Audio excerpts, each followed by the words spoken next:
Hey guys, so this week I wanted to share with you a project update.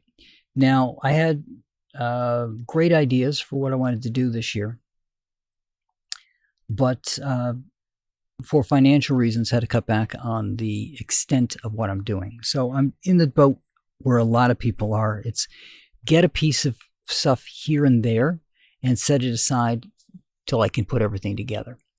So I've got for example, this year I wanted to put together a uh, sun tracking solar panel system. I already had 2 of the panels. I needed to get 4 more, so I did. So I've got those put away. I also was able to buy the sun tracker itself. So I've got the equipment that I need for it. I've got the cabling that I'm going to need to put together. I've got the ends and things. I just need to build that piece that it's going to sit into. And this gives me some time to redesign it as well and figure out how best to set this up. That's going to be an interesting project because I don't want to mount it on the ground. And if you've seen any of these units, typically they're mounted into a concrete pillar that's directly into the ground. I'm not going to do that. So I'm trying to work out how I can build something that's going to elevate it up, but yet still be able to withstand the winds, because I have to bear in mind the fact that this could be hit with a pretty good sized wind where it is. I'm going to have it in an area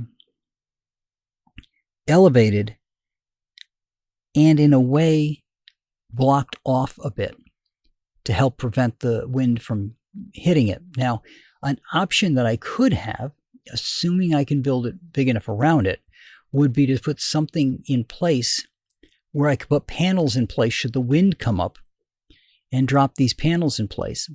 The downside, of course, meaning that if a storm shows up, I have to be home for this to work.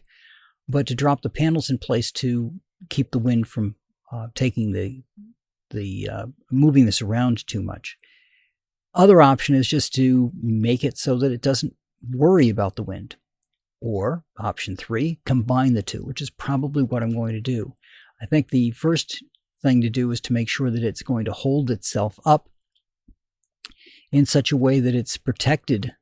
So if the wind hits it, it's going to give what it needs to, like a tree, give a little bit of a give to it, but not bend but not break. And option 2 to that would be to put in some panels or something to help prevent the wind from hitting it directly. Because again, if you've seen any of these units, it's a column that comes up from the center with this array of panels on the top, 6 solar panels on the top. It's a good sized sail when wind comes up that it could be hit with. So I want to make sure that it's all locked down in such a way that it is protected should we have any high winds. Do we have them? Yes, we have had some high winds. It's not been a lot of days out of the 365, but we've had a good amount of wind lately. The weather systems doing what they're doing is causing a bunch of wind to come through. So that'll be the goal for that. But again, project's not going to happen this year. So I turned my attention to something else that I've been thinking about for years and hadn't gotten to yet. So little background on what I'm talking about here. The addition that my parents put on the house was a 24 by 48 foot 2-story affair. The downstairs part is 1 long room, 2 small rooms with an entryway. Now, the entryway is an open area that has 2 curved stairs that go up to the 2nd floor, 1 for each of the 2 bedrooms that are on the 2nd floor. The 2nd floor is bedroom and closet. That's it. The open spot in the entryway, but the rest of it is bedroom and closet. So if you think about it, you've got 48 feet on the long side, right? With this centerpiece of maybe 15, 20 feet across, dead center in that 48. And then on either side of that is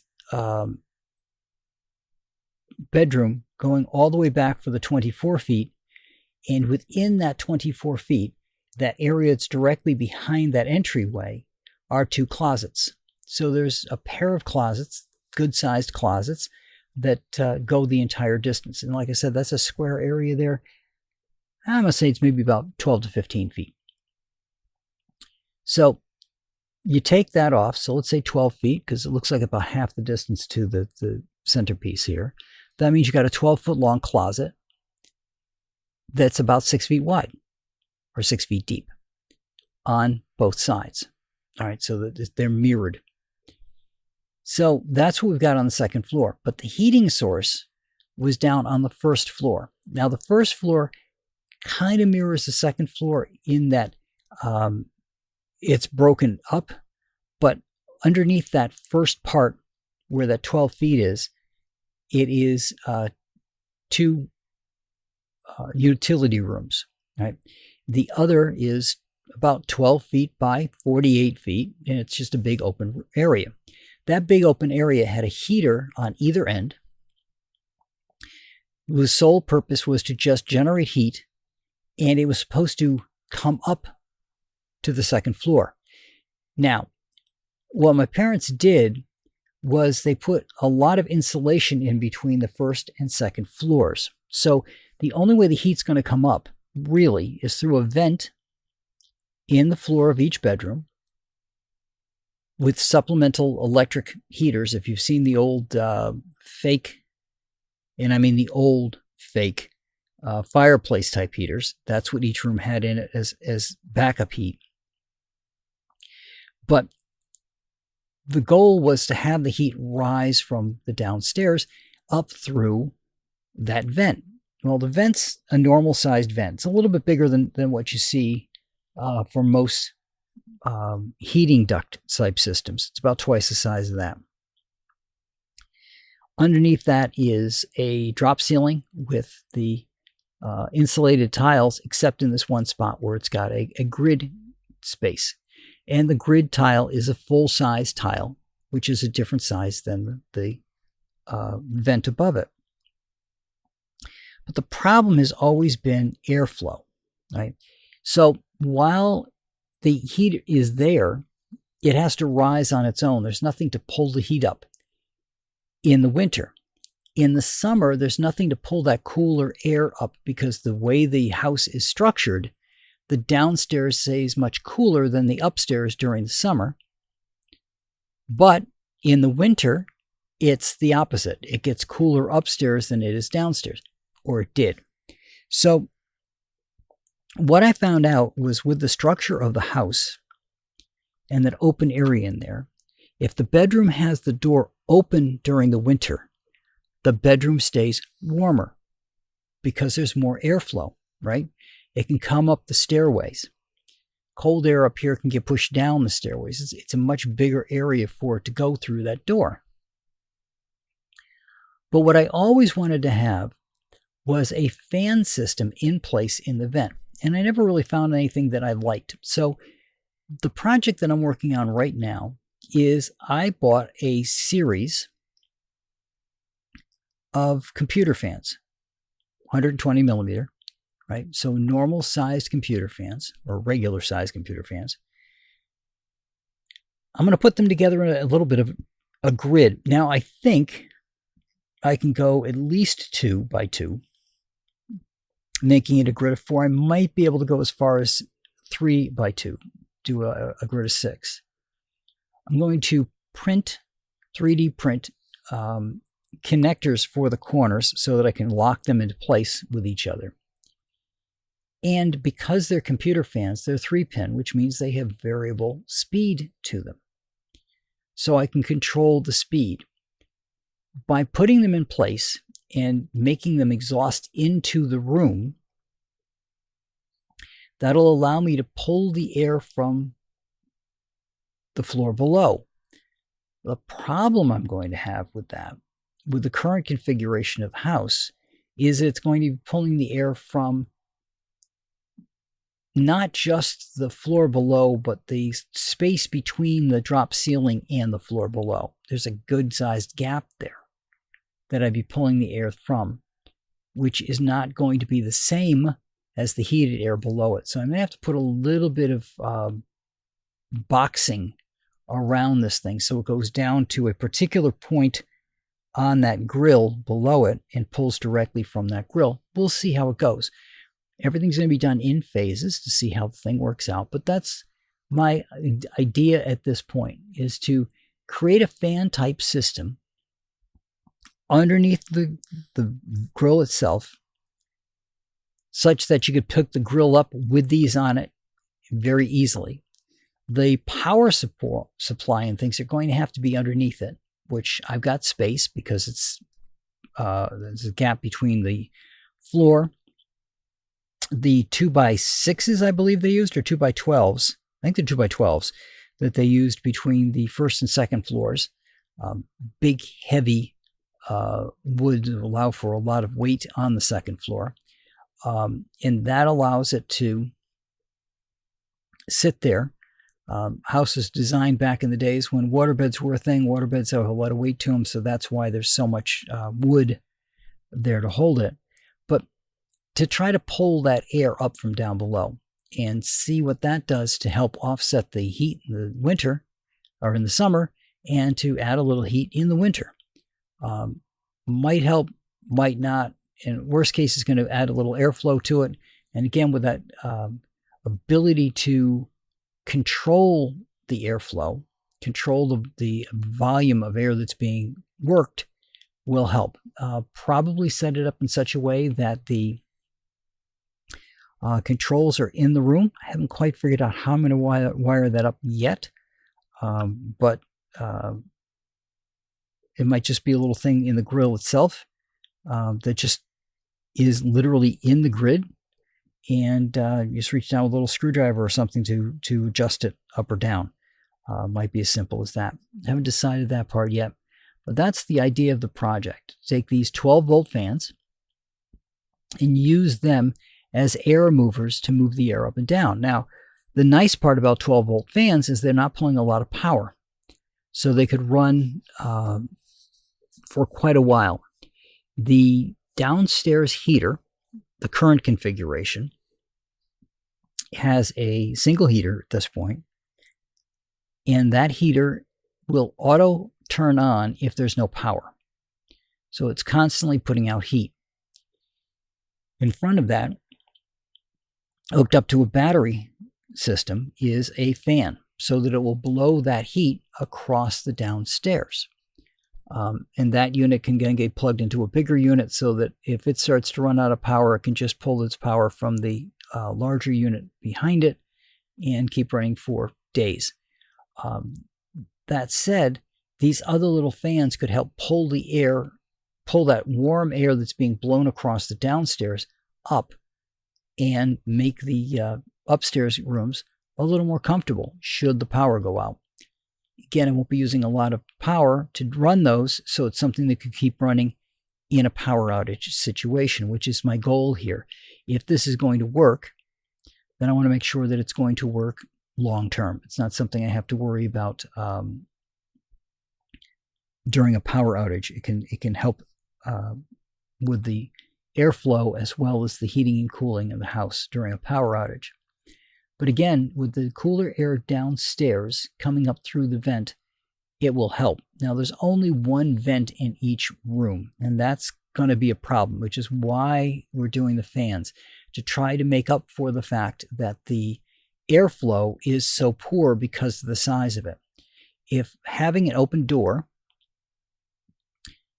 over an open area, because again, that's the only thing you got coming up are the two stairs coming up, a walkway to connect the two stairs to the bedrooms, and nothing else. If that's enough to bring more heat into the bedrooms, then having this fan system in place should be enough to bring more heat up.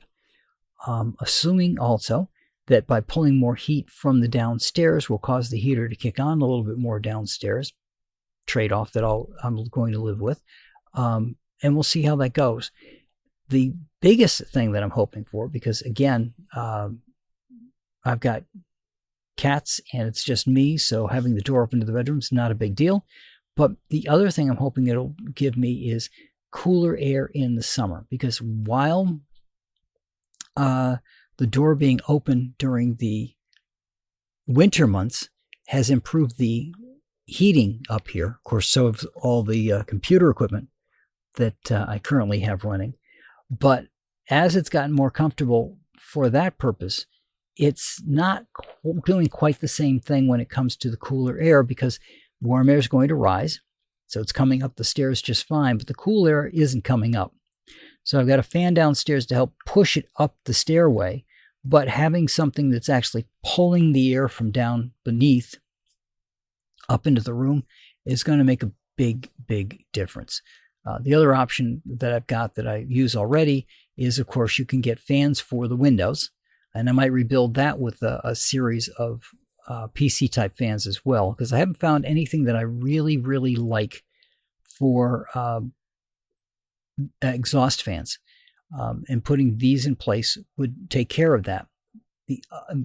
I've got a pair that are in there right now that'll pull the air out of the room, exhaust the hot air, which does help the airflow quite a bit and does cool the room down. The other thing that would be good to have, which of course you cannot usually find, is a way of having the fan flip. Two ways you can look at this problem. The fan has to be pointing in a particular direction in order for the air to be going in or out, right? It's going to pull from one side, it's going to push to the other. What you would like to have is, during the warm part of the day, to have the warmer air blown out of the room, right? So if it's warmer outside, you want the fans pushing air against the outside hot air. And when it's cooler at night, you'd like those fans to be pulling in the cool outside air. Two ways that this can be approached. One is to create a system that spins. All right, so it spins 90 degrees, or 180 degrees, sorry. It's going to spin 180 degrees. So it's either going to be venting out or venting in. The other way to do it would be to put fans in opposite pattern. So you start off with a fan that's going to blow out, you put the other fan up that's going to pull in, and go up that tower that way. So let's say you've got 4 fans. So you've got 2 that are going to push out, you got 2 that are going to pull in. Obviously, these would be bigger than the 120s. And setting it up that way, then when you want to pull the air in from the outside, you turn those fans on. And when you want to go the other way, you turn the other pair of fans on. So I could envision a system like that having a 3-position switch to it. Off, out, in. Simple. And just use the fans that way. You could also use the 120s, stacking them up. The fans are, for the most part, inexpensive. So we're not talking about a lot of cost. And if they're put together correctly, you can just pop one out when it fails and pop a new one in. So that means putting a wiring harness together so that they're going in there, not soldering things. So you just pull out the wire if you need it, pop that fan out, pop another fan in, and continue. So we'll see how that goes too. Project for next year, because it's getting a little too cool right now to try out something like that currently. Again, something you might want to do when it is cooler outside and you get a warmer day, to pull in outside air.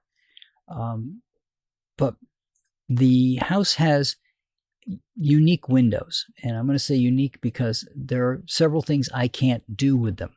I cannot put a air conditioner in, for example.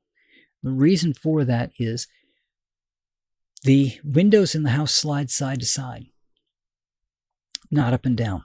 The other windows in here are crank out, so they swing out. Neither of those are appropriate for that. Now, at a certain point, I'll probably grab myself a Mr. Cool unit or 2 and try those out by inserting those into the house and see how they work. But in the meantime, having these extra little systems around that won't use as much power, that allow me to just vent air will be good for some of the rooms where, maybe over the summer I don't have the Mr. Cool units even running for cooling purposes because they aren't needed. And I just use them for heating. And maybe one or two places in the house, it goes the other way, where I actually have it being used all year round for both heating and cooling. They're heat pumps. They'll work both ways. So we'll try that out at some point too. But again, we'll try this out. It's a simple, inexpensive thing you could use in your house for doing this kind of work. And one thing that's consistent about these types of fans is they're a lot easier to get off season, for example, like in the winter, than it is to try to go to your local store to buy a fan. And it's a lot cheaper in the summer because the prices don't fluctuate based on the weather. But it should make a nice little do-it-yourself project. We'll see how it goes. It might be good for doing for if you've got a area of the house. For example, let's say you had a basement, and the basement has nice cool air over the summer. Is there a vent that you could put in place that could pull the air up from the basement to help cool you off? Now, I know this won't help anybody out who's in an apartment, except maybe to be used in a window situation where you're blowing the hot air out of the room. So you're creating a draft out of the room, which means pulling in, hopefully, cooler air into the room that's than what you've got. But this might be a project that's appropriate for you. And then again, this project might have no interest to you at all because there's nothing you can do to use it. We'll see. The other thing that these could be done is could be stacked up to go around the computer equipment that I've got to help blow the excess heat away from it. If you're familiar with computer equipment, usually it pulls in from the front and vents in the back. Servers definitely work that way. And while that's great, you end up with a pool of hot air at the back of them. And having some extra fans around to vent that will help. If you have any external USB drives, having a fan system that you can easily turn on and off that will do nothing but vent the heat that's being built up around the drives is a good thing. And again, I'm going to say Hard Drive Sentinel is a good tool to have on your computer if you've got these types of external drives, because it'll let you monitor the temperature of the drives. And if you really wanted to get creative and you've got Hard Drive Sentinel running, you could have something query Hard Drive Sentinel and then turn the fans on and off for you. But that's another project for another day. But for right now, that's the next project up. Next year, hopefully, I'll get back to the outdoor project and get the solar array up that's going to SunTrack. And we'll see how that goes. That's going to add another 6 panels in. I currently have 6 panels, so that'll be 12 panels of power coming in. They're all 100-watt panels. That'll give me about 1.2 kilowatts max that I can get. Currently, with the 6 panels, I don't have them quite where I wanted them to be because, again, the outside project kind of got put off to the side this year. But I'm still pulling 400 watts of power during the day. So I'm getting a good amount of power in from that. To the point where the system stops bringing in power. So I'm doing all right with that, using it for cooking and things. So I'm partially off grid when it comes to making my food. But that's what I got for you guys this week. And I will talk to you all next week.